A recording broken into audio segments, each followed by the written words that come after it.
I never thought I'd be here, honest.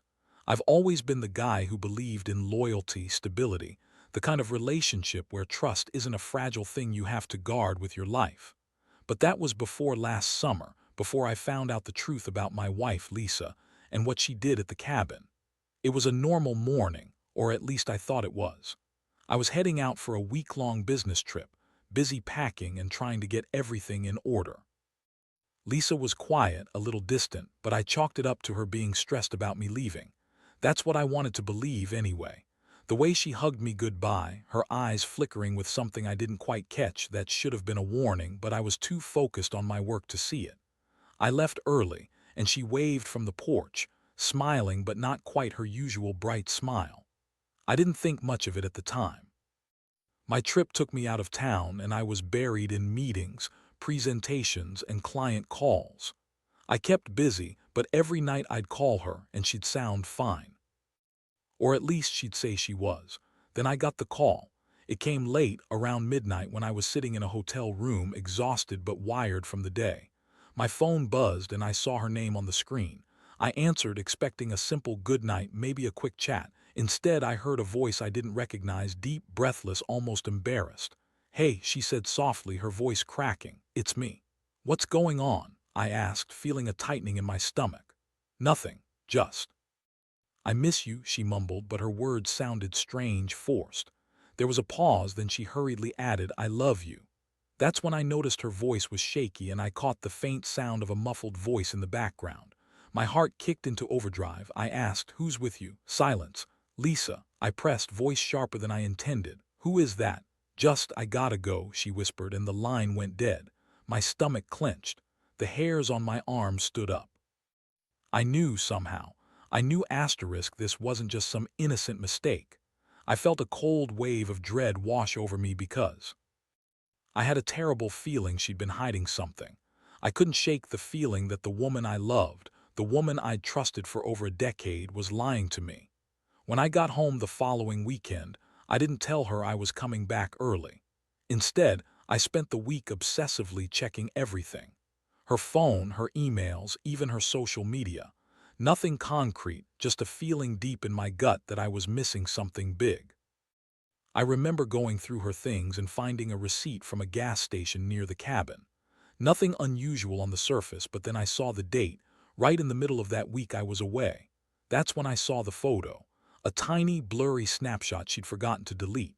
It showed her in a cabin bedroom, arm around a guy I didn't recognize. They were smiling, happy, relaxed, too close. My stomach dropped. My chest tightened so hard I thought I might hyperventilate. I stared at the phone screen, my fingers trembling, trying to make sense of what I'd just seen. I felt like the room was shrinking around me. My mind raced with questions, but the only thing I could focus on was that image, her with another man, and somehow I knew it wasn't just a fluke. This was happening last summer while I was away. She lied to me, cheated on me, and now she's pregnant. I don't know who the father is, but it doesn't matter anymore. What mattered was the betrayal, the way she'd kept this secret for so long. And I knew I had to do something, but I wasn't sure what yet. I just knew I couldn't let her get away with it, not without consequences. Not after I'd been so loyal, so blind. That night, lying in bed with the image burned into my mind, my fists clenched. I felt the cold anger bubble up inside me. I'd been patient, trusting, waiting for her to come clean, but she hadn't. Instead, she'd chosen to keep quiet, to carry on like everything was normal. That was over now.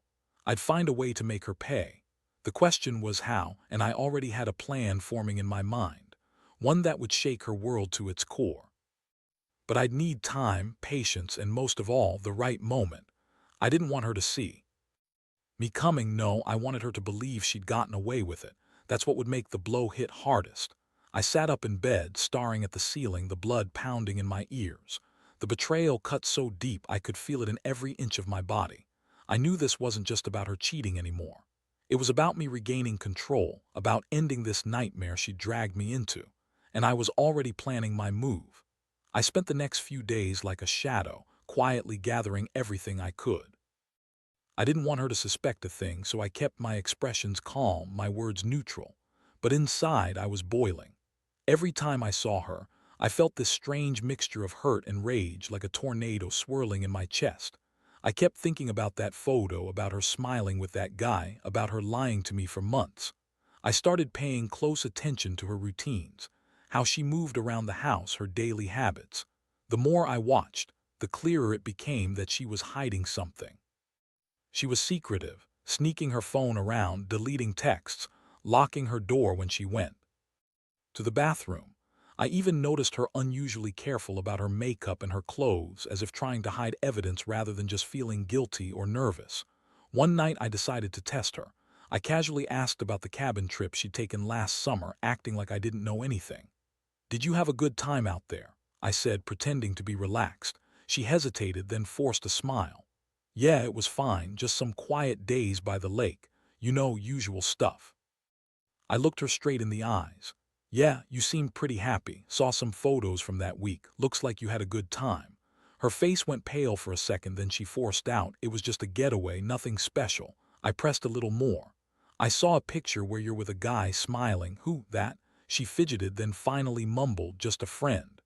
That's when I saw her eyes flick away, her hands trembling slightly. My blood heated. I knew she was lying again, but I didn't push her further right then. Instead, I kept my cool, waiting for the right moment to confront her directly. A few days later, I decided I needed hard evidence. I installed a few discreet cameras around the house, nothing obvious, just enough to catch her in the act if she slipped up again. I didn't want to do this, but I had no choice. I had to see the truth with my own eyes. I needed that clarity to decide my next move. When I watched the footage the next night, I felt a sick knot tighten in my stomach. There she was, moving around the house in the evening, texting furiously. Then late at night, her sneaking out of the bedroom, heading toward the back door. I paused it and zoomed in. Her phone was in her hand, her face anxious. That's when I saw the man's face. It was him, the guy from that photo, the one I didn't even know by name. They met outside in the shadows, exchanging things. What money? Letters. I couldn't tell, but I knew enough. I was staring at proof she'd been lying all along. That she'd been sneaking around behind my back, even while pregnant, while I was under the impression everything was fine. I felt my fists clench and my pulse race. The betrayal was like a punch to the gut. My mind raced with possibilities. How deep had this gone? How many times? Was the kid his, or was she just cheating with whoever she could find? Honestly, I didn't care about the details anymore. What mattered was that I had enough evidence to blow this whole thing apart. I decided I wasn't going to just let her get away with it. Not anymore. I spent the next few days planning a way to turn the tables. I wanted her to see that her lies, her secrets, they'd all come crashing down. I was done being the naive guy who trusted her blindly. So I devised a plan. I would confront her during a moment of complete surprise, with everything laid bare. But I wouldn't do it empty-handed. I knew I needed to make her understand that I knew, that I wasn't stupid, and that I was ready to take control. When I finally sat her down that evening, I saw her lips tremble. She knew I had something, I could tell. Her eyes darted around, searching for an escape route. I kept my voice calm but firm. "Lisa," said, "I've seen enough. I know about the guy, the nights, the lies, and I know about the pregnancy." She looked like she'd been hit with a hammer, her face drained of color. How did you find out?" she whispered. I leaned in, my voice low. "You've been lying to me for months. I've got the footage. You think I wouldn't notice, that I wouldn't find out?" She broke down, tears streaming down her face. "I didn't mean for it to happen. It was a mistake. I was confused and I didn't know what I wanted." I took a deep breath, feeling the weight of everything I'd uncovered. I realized then I couldn't keep pretending this was just a fling, just a moment of weakness. This was something else entirely. It was betrayal on a level I hadn't experienced before. I told her I needed time to think, that we would talk again. But honestly, I already knew what had to come next. This was the beginning of the end, and I was going to make sure she paid for it. I needed a plan, something that would make her regret every lie, every betrayal, without just unleashing anger. The house was silent after she cried herself out. I sat alone, feeling the cold numbness settle in. I had the proof, and my mind was already turning over ideas. She might be pregnant, but I was not going to be a fool anymore. I was done trusting her, done pretending everything was okay. and I was about to make her understand that trust, once broken, was impossible to repair. The days that followed were a blur of planning and quiet rage. I kept the footage saved on a secure drive, knowing I'd need it when the time came. I couldn't trust her to tell the truth, not anymore. Every time I saw her, I felt that familiar knot tighten in my stomach. The betrayal was fresh, raw, like a wound that wouldn't heal. I started mapping out my revenge in my head. I had to make her realize what she'd lost, what she'd thrown away. I didn't want just a breakup. I wanted her to feel the sting of betrayal, to understand that she couldn't cheat and lie and get away with it.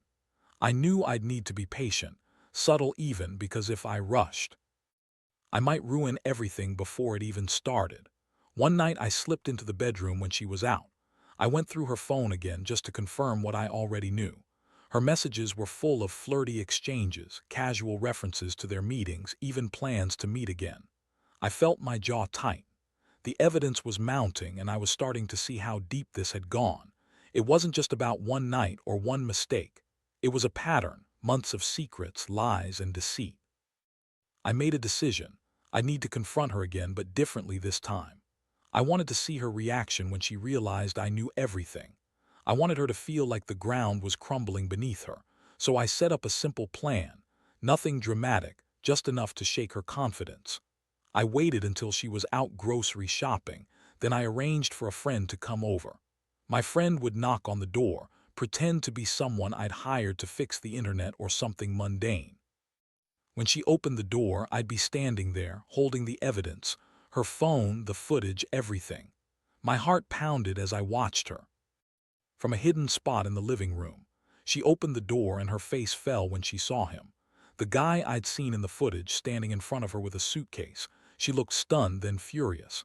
I stepped out calmly with the drive in my hand. "Lisa," I said, voice steady but cold, "I think it's time you see this." Her eyes darted from me to the device I was holding. "What is that?" "Everything," I replied. "Your lies, your secrets, every late night, every message, every meeting. I've watched it all." Her cheeks flushed and she tried to grab for the drive, but I held it out of reach. "No," I said. "You're going to see what I've seen, and I want you to understand that I know everything now. No more hiding." She looked like she might faint. Her hands trembled, but she didn't say a word. Instead, she just stared at the footage on my phone, her face turning pale as she watched herself sneaking out, meeting him, lying to my face. When she finally looked up at me, tears streaming down her cheeks, she managed to choke out, "Please don't do this, it was just a mistake." I felt something snap inside me like a brittle fracture. "A mistake?"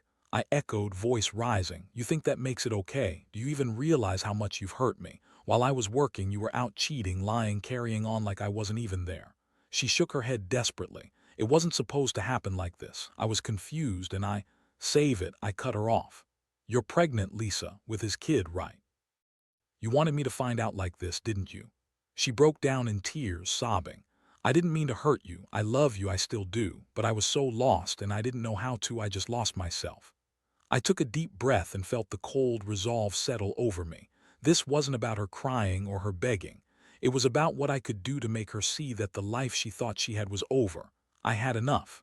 Enough evidence, enough pain. It was time to end this. I looked her in the eye and said, "You've made your choice, Lisa. Now I'm making mine." I handed her the keys to the house, the deed, and my phone. "You can stay or go, but I want you out by tonight. And I want the phone number of that guy because I'm going to make sure he knows I'm not the kind of guy who gets cheated on and walks away." She looked at me with wide, tear-streaked eyes. "Please don't do this. We can fix it." "No," I interrupted her. "You had your chance. Now it's my turn to walk away." I grabbed my coat, my heart pounding hard enough to shake my ribs. I left her standing there, crying, broken. As I closed the door behind me, I knew this wasn't just about revenge anymore. It was about reclaiming my dignity, about ending the nightmare she dragged me into. Walking away from the house, I felt a strange mix of relief and emptiness. I knew I'd never forget what she did, but I also knew I'd survived it. And from now on, I'd be the one calling the shots. No more secrets, no more lies, just a fresh start. And that's what I'd tell anyone who's been betrayed. Sometimes, the only way to heal is to cut everything that ties you to the pain. no matter how hard it feels. The next few days were a blur of paperwork, phone calls, and making sure she left the house without any of her belongings lingering behind. I felt like I'd been punched in the gut, still raw, still angry, but somehow relieved that I'd finally taken control. The house was silent now, save for the occasional muffled tear or her voice calling out from the other side of the door, begging for a chance to fix everything. I didn't answer. I couldn't. When she finally left, I stood outside on the porch with a cold beer in my hand, watching her pull away in her car. I kept my eyes on the rearview mirror until she disappeared down the street. The weight of it all pressed down on me, but I felt lighter, like I'd finally severed the chain that kept me tethered to her lies. That night I sat alone in my living room, the quiet almost deafening. I kept replaying the footage, the lies, the betrayal, all of it. My stomach churned with a mixture of anger and sadness. I'd trusted her for so long. She was supposed to be my partner, my best friend. And now I knew she'd been sleeping with my best friend and carrying his child. That's the part that made my blood boil the most. But I wasn't just angry anymore. I was determined. I had a plan to make her see what she'd lost. I knew I couldn't undo what she'd done, but I could make her regret it. I could make her understand that I wasn't going to sit around and be a pushover. The first thing I did was block her on every social media platform. No more messages, no more calls. I needed to cut her out entirely for my own sanity. I also called the guy, her lover, and told him in no uncertain terms that I knew everything about him, about their meetings, and that I'd be watching. I didn't threaten him outright, but my tone was enough to make him understand I wasn't someone to mess with. I wanted her to feel the pain of losing everything. Not just me, but her life as she knew it. I figured out her routines, her contacts, her entire support network. I wanted her to understand that no matter how much she tried to hide or run, I was going to be relentless. That's when I decided I'd give her one last chance to come clean, to admit everything, and accept the consequences. One evening, I knocked on her parents' door. They'd always been close, and I knew they still cared. I didn't want to drag them into my mess, but I figured they deserved to hear the truth from their daughter directly. When her mother opened the door, I kept my voice steady. "Mrs. Carter, I need to tell you something. It's about Lisa. I found out she's been lying, cheating, she's pregnant with another man's child. I wanted you to hear it from me because I trust you." Her mother's face went pale. "Oh my God, what are you going to do?" "I'm leaving her. I want her out of my house, and I want her to know I won't tolerate this betrayal. I'm sorry to bring this to you, but I had to be honest." She nodded slowly, tears in her eyes. "I wish I could have stopped her. She's made so many mistakes. I just hope she realizes what she's lost." That moment symbolized something for me, the beginning of my final move. I wanted her to know I was serious. I wanted her to see that her actions had consequences that wouldn't just disappear with tears or apologies. This was her wake-up call. I also contacted a lawyer to start the legal process for divorce. I wanted everything documented, everything clean.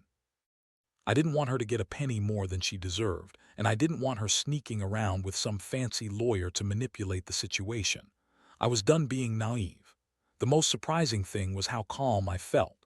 Sure, there was that lingering ache of betrayal, but underneath it was a cold clarity. I'd been pushed to the edge, but now I was reclaiming my life. I knew I'd be better off without her, free from the lies, the betrayal, the constant tension in the house. I stayed quiet for a few days, letting my actions speak for themselves. I changed the locks, handed over the keys, and made it clear I was moving on. The house felt emptier without her, but somehow it also felt lighter, like I'd just shed a heavy coat I'd been carrying for too long. Looking back, I realized that sometimes the only way to truly heal is to cut out what's destroying you. I don't regret confronting her or taking charge of my future. The pain still lingers. How could it not? But I know now that I deserve honesty and respect. And if someone can't give me that, I'll walk away without looking back. That's what I learned, and that's what I'll tell anyone who's in a similar situation. Never let someone betray you and think they can get away with it. Stand up, walk out, and never apologize for valuing yourself. The days after I cut her loose felt like walking through a fog. I'd gone from living in a house filled with lies to complete silence. No more excuses, no more explanations. Just the cold truth staring me in the face, and a decision I made to rebuild what was left of myself. I knew I couldn't erase what she'd done, but I could control what I did next. I threw myself into work, trying to drown out the ache inside. Every email I sent, every call I made felt like a small act of defiance against what had been stolen from me. I kept the footage on a secure drive, hidden from her, because I knew she might try to manipulate or lie her way back into my life. That day I handed over the keys and officially severed the ties. I felt a strange sense of liberation, but underneath it all, a deep sting still lingered. One evening I sat at a local bar, having a drink alone. I was trying to clear my mind, but thoughts kept circling back to her. Her face, her lies, the betrayal. I was still angry, still hurt, but I refused to let it consume me completely. I finally realized I needed to do something to really make her feel the loss. That's when I remembered the box of old photos and mementos I'd kept from when we first met. I sifted through them, pulling out the ones that reminded me of better days, happy trips, our wedding, little moments of innocence before everything fell apart. I realized I needed to do more than just cut her out. I needed to send a message, one she wouldn't forget. So I printed some of those photos, carefully selected the ones that showed us smiling, carefree. I also included some of the messages she'd sent me, the flirty texts, the late-night confessions. I put everything in a big envelope, sealed it, and addressed it to her. No return address, just my message. You lost me, Lisa. Here's what you threw away. Next, I contacted her parents again. I told them I thought she needed to see everything clearly, her lies, her betrayal, and I placed the envelope on their porch, knowing she'd eventually see it. I wanted her to understand that her actions had consequences, that I wasn't going to be some easy rebound or forgotten mistake. Then I made a point to start dating again, not because I was trying to replace what I lost, but because I refused to be defined by her betrayal. I met new people, went out, even started investing time in myself, working out, picking up hobbies I'd neglected. It was hard at first, every day a reminder of what I'd lost, but slowly I found myself rebuilding. The anger started transforming into something sharper, determined resolve. A week later, I got a text from her. I wasn't expecting it, but I knew it was coming. She was crying, begging for a second chance, claiming she made a terrible mistake and promising she'd change, that she'd fix everything. I read it and felt nothing but contempt. I responded only with, "It's too late. You had your chance and you threw it away. Don't contact me again." That's when I knew I'd won the battle for myself. I had taken back control, and I refused to let her spin her web of lies anymore. I realized the greatest revenge wasn't making her suffer, but reclaiming my dignity and peace of mind. Standing there on that evening, I finally felt free. The house was empty, but for the first time I felt like I was finally moving forward. I was tired of the chaos, tired of the lies, tired of feeling like I was the one who'd lost everything. Now I had something real myself, and I was going to protect it. Looking back, I'd say this: betrayal cuts deep, but it doesn't have to destroy you. Sometimes the best thing you can do is walk away, pick yourself up, and start over. Because in the end, what's worth holding onto is your own integrity, your self-respect. And if someone can't see that, then they're not worth your time. The most important thing I learned is that sometimes the only way to heal is to walk away from what's broken and never look back. The months that followed were a whirlwind of change. I packed up what little I still had from the house, left behind what I no longer needed, and moved into a new place that felt like mine. It wasn't just about escaping her, though that was part of it. It was about reclaiming myself, reclaiming my life after everything she tried to destroy. I kept the evidence tucked away, not as a weapon anymore, but as a reminder. Not of her betrayal, but of how far I'd come. I learned that healing isn't about forgetting. It's about moving forward with all the scars and lessons. Every time I thought about her, I reminded myself I was better off without her lies and manipulations polluting my life. One day, I went to the courthouse and filed for divorce. I handed over the papers with a steady hand, feeling a strange mix of relief and finality. I wanted this chapter closed once and for all. As I signed my name. I thought about how much I'd lost, but also how much I'd gained: clarity, strength, and a new sense of purpose. Before I left the courthouse, I took one last look at the papers and made a promise to myself. No matter what happened next, I'd never let anyone betray me like that again. I'd be smarter, more cautious, but also more confident. I wasn't the naive guy she thought she could walk all over anymore. That evening, I drove to a quiet spot overlooking the river. I took out the envelope I'd prepared, filled with old photos, her messages, and a note I'd written. I placed it on a small stone at the water's edge, then watched as the current slowly carried it away. I knew she'd see it if she cared enough. But honestly, I didn't care anymore. She made her choices and I'd made mine. Sitting there, feeling the cool breeze on my face, I finally allowed myself to breathe. For the first time in a long while, I felt a genuine sense of closure. She was gone from my life and I was free. The truth is, betrayal is one of the most painful things you can experience, but it can also be a catalyst for growth. It forces you to confront your limits, your boundaries, and what you truly deserve. I learned that trusting someone doesn't mean being a fool. It means knowing your worth and refusing to settle for less. So, to anyone reading this who's in the middle of their own heartbreak or betrayal, know that you're not alone. And remember, there's strength in walking away. Sometimes, losing someone is the only way to find yourself again. Keep your head high, your heart open to healing, and never let anyone take away your dignity. Because in the end, the greatest revenge is living well and loving yourself enough to walk away from what no longer serves you.